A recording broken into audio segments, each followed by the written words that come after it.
SLBC tunnel వద్ద rescue operation కొనసాగుతోంది. టన్నల్లో చిక్కున్న 8 మందిని కాపాడేందుకు ప్రయత్నిస్తున్నారు. సహాయక చర్యలు ఎన్డీఆర్ఎఫ్ అలాగే ఎస్డీఆర్ఎఫ్ సింగరేణి బృందాలు పాల్గొన్నాయి.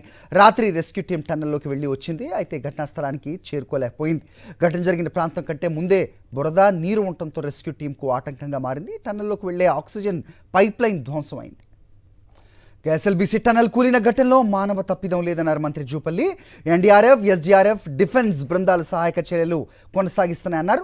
వెహికల్స్ లోనికి వెళ్లే పరిస్థితి లేదని తెలిపారు. చిక్కుకున్న వారిని రక్షించేందుకు అన్ని రకాల చర్యలు తీసుకుంటున్నామని వెల్లడించారు. జియోలాజికల్ సర్వే వాళ్లు క్లియరెన్స్ ఇచ్చాకే పనులు ప్రారంభమయ్యాయన్నారు. టన్నల్లో పొరలు బలహీనంగా ఉండటం వల్లే ఈ ఘటన జరిగిందని స్పష్టం చేశారు.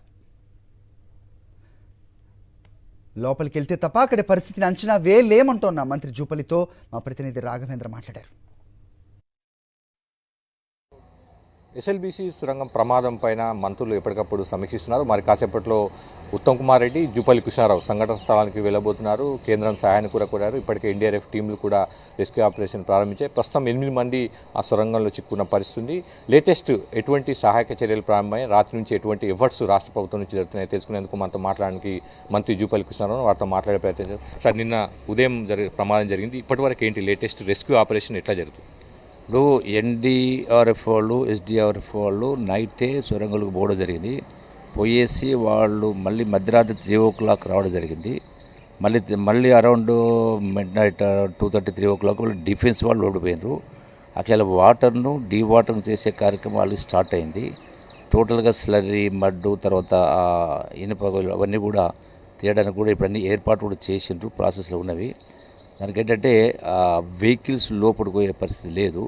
సో కొంత రెండింటిని కూడా అంటే విత్ స్మాల్ మెషినరీ కావచ్చు, ఆల్ హ్యూమన్ అంటే మనుషులతో కూడా దాన్ని ఆ డెబ్రిస్ క్లియర్ చేయించే కార్యక్రమం ప్రాసెస్ అనేది స్టార్ట్ అయింది. టోటల్గా అధికారికంగా అంటే డిపార్ట్మెంట్ పరంగా డిఫెన్స్ పరంగా అన్ని రకాల చర్యలు తీసుకొని ఎంత త్వరగా లేదా తొందరగా వాళ్ళ పరిస్థితి ఏంటి లోపల వాళ్ళు తెలిసి ఇవన్నీ ఈ ప్రాసెస్ అనేది కంప్లీట్ అయితేనే వాస్తవ పరిస్థితి తెలుస్తుంది.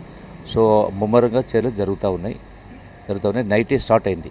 నిన్న మీటింగ్ నిర్వహించారు మీరు. అక్కడ ఏంటి ప్రైమరీగా ఏమనిపించింది అంటే ఈ ప్రమాదానికి జరిగిన కారణాలు ఏంటి? ఇనిషియల్గా మీకు ఏంటి ఇన్పుట్స్ ఏంటి? ఇప్పుడు ప్రమాదం జరగడానికి ప్రధాన కారణం ఏంటంటే ఇప్పుడు భూమి అంటే జనరల్గా అయితే కాన్స్టిట్యూషన్ ఆఫ్ సాయిల్ ఏది ఉంటుందో హార్డ్ రాక్ ఉంటుంది, లూజ్ ఉంటుంది, రకరకాలు ఉంటుంది. సో జనరల్గా ఇంత లెంతీ టన్నల్లో 300 meters ఎబో ఉండదు, అసలు కొలాప్స్ కాకూడదు. అంటే ఫార్మేషన్లోనే కొంత సాఫ్ట్ ఉన్న కారణంగా అవి అంటే పొరలు అనేది బలహీనంగా ఉండడం వల్ల అది కొలాప్స్ కావడం జరిగింది. ఇది జనరల్గా వెరీ రేర్గా అవుతుంది. ఇది అంటే దీనికి ఎవరో అంటే మానవ తప్పిదం కాదు. సరే, రకరకాల మనుషులు రకరకాల మాట్లాడుతూ ఉంటారు, రకరకాల కారణాలతో రకరకాల మాట్లాడుతుంటారు. బట్ వాస్తవ పరిస్థితి మాత్రం ఇది ఎర్రర్ అనేది యాక్చువల్గా జియోలాజికల్ సర్వే ఆఫ్ ఇండియా వాళ్ళు కూడా వారం రోజుల ముందే వాళ్ళు కూడా అన్ని క్లియరెన్స్ గతంలో ఇచ్చి మళ్ళీ కూడా క్లియరెన్స్ ఇచ్చిన తర్వాతనే పనులు స్టార్ట్ అయినాయి. ఇప్పుడు 40 kilometers ఇప్పటికీ 35 kilometers దాకా పూర్తయింది. 35 kilometers జరగనప్పుడు ఇది జరిగిందంటే ఇది ఏదో హ్యూమన్ ఎర్రర్ కాదు. అది మోస్ట్ దురదృష్టకర సంఘటన. అటువంటి జరగడం జరిగింది. అక్కడ ఉన్నటువంటి బయటికి రాలేకపోయినారు. వాటర్ వచ్చింది, ఇప్పుడు వచ్చింది. లోపల ఏం పరిస్థితితో మనం ఇమాజిన్ చేయలేము అన్లెస్ మనం లోపలికి వెళ్తే తప్ప. సో మొత్తం మీద సహాయక చర్యలు కొనసాగుతున్నాయని చెప్పిన మరి కాసేపట్లో మంత్రులు ఇద్దరు కూడా ప్రమాదం జరిగిన సంఘటన స్థానానికి వెళ్ళి అక్కడ రెస్క్యూ ఆపరేషన్ పర్యవేక్షించబోతున్నారు. కేవలం సతీష్తో కలిసి రాఘవేంద్ర, సాక్షి టీవీ.